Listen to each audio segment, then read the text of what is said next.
के बीच नई मुसीबत, तेजी से फैल रहा बर्ड फ्लू, कई राज्य आए चपेट में, इंसानों को भी खतरा।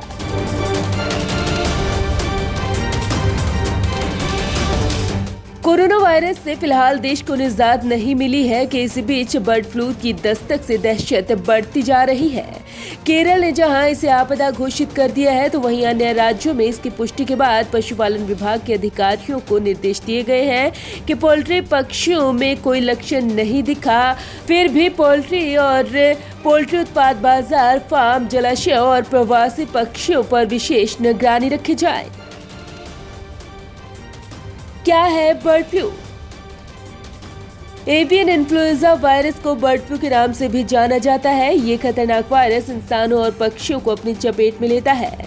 बर्ड फ्लू संक्रमण से मुर्गी, टर्की, गीस और बत्तख की प्रजाति जैसे पक्षी अधिक प्रभावित होते हैं। इसके संक्रमण से इंसान और पक्षियों की मौत तक हो सकती है।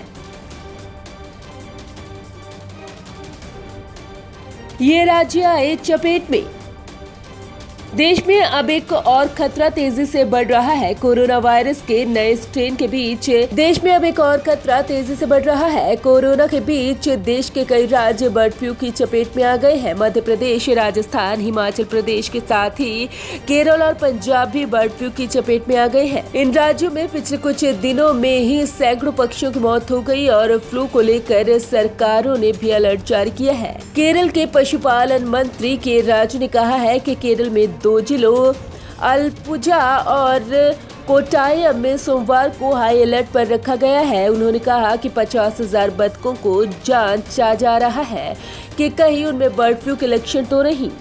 वहीं हिमाचल प्रदेश में अधिकारियों ने बताया कि लगभग 1800 प्रवासी पक्षी, उनमें से ज्यादातर बार सिर वाले गीज, जो पिछले सोमवार को कांगड़ा जिले के पौंग डैम झील में मृतक पाए गए थे, उनमें एवियन इन्फ्लुएंजा से पॉजिटिव पाए गए।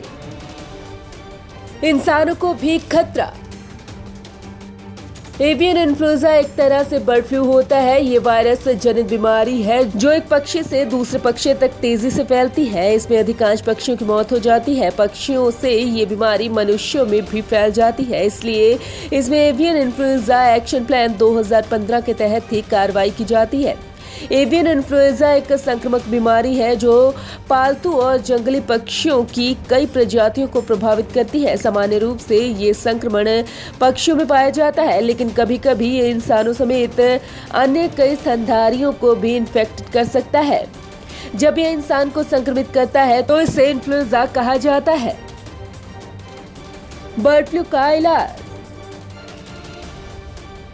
किसी मरीज को बर्ड फ्लू हो या नहीं, इसकी जांच डॉक्टर पॉलीमरेज चेन रिएक्शन के जरिए की जाती है। इस टेस्ट से पता चलता है कि आपके शरीर में बर्ड फ्लू के वायरस या न्यूक्लिक एसिड है या नहीं। इसके आधार पर डॉक्टर ये पता करते हैं कि इंसान के शरीर में किस तरह का बर्ड फ्लू वायरस है, यानी H5N1 है या फिर H7N9 या कोई और वायरस है। अगर ऐसा पता नहीं चलता तो डॉक्टर खून की जांच करके एंटीबॉडी का पता लगाते हैं। अगर सही समय पर बर्ड फ्लू का इलाज नहीं होता तो आपको इस तरह की गंभीर बीमारियों की समस्या हो सकती है। इसकी वजह से लोगों की मौत कम होती है। ज्यादातर लोग इलाज से ठीक हो जाते हैं। अगर इंसान को बर्ड फ्लू हो जाता है तो इसके लिए दुनिया भर में इलाज के तरीके मौजूद हैं। सबसे कॉमन इलाज का तरीका है एंटीवायरल ड्रग का इस्तेमाल। इसमें ओसेल्टामिवर, पैरामीवर और जारामीवर जैसे एंटीवायरस दवाओं का उपयोग किया जाता है। ओस्टामीवर को टेमीफ्लू नाम से भी जाना जाता है, जबकि जारामीवर को रिलेंजा नाम से भी जानते हैं। बचाव का तरीका। बर्ड फ्लू से बचने का सबसे आसान तरीका है कि संक्रमित पक्षियों इलाकों से खुद को दूर रखें, क्योंकि बर्ड फ्लू का वायरस पक्षियों के थूक, स्वैब और मल में होता है, तो संक्रमित इलाकों से दूर रहने में ही भलाई है, क्योंकि इसका वायरस इंसानी शरीर में आंखों, नाक और मुंह के जरिए जा सकता है। हवा के साथ ये वायरस तैरते रहते हैं। अगर बर्ड फ्लू फैलने के बाद भी आपको मुर्गी या अंडा खाने का मन हो तो आपको उसे कायदे से पकाना होगा।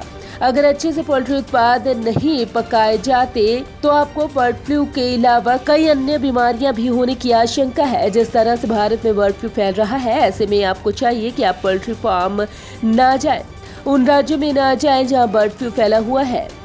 बाहर से पका हुआ पोल्ट्री उत्पाद ना खाएं, साफ सफाई का पूरा ध्यान रखें। Bureau report, Punjab Kesari group.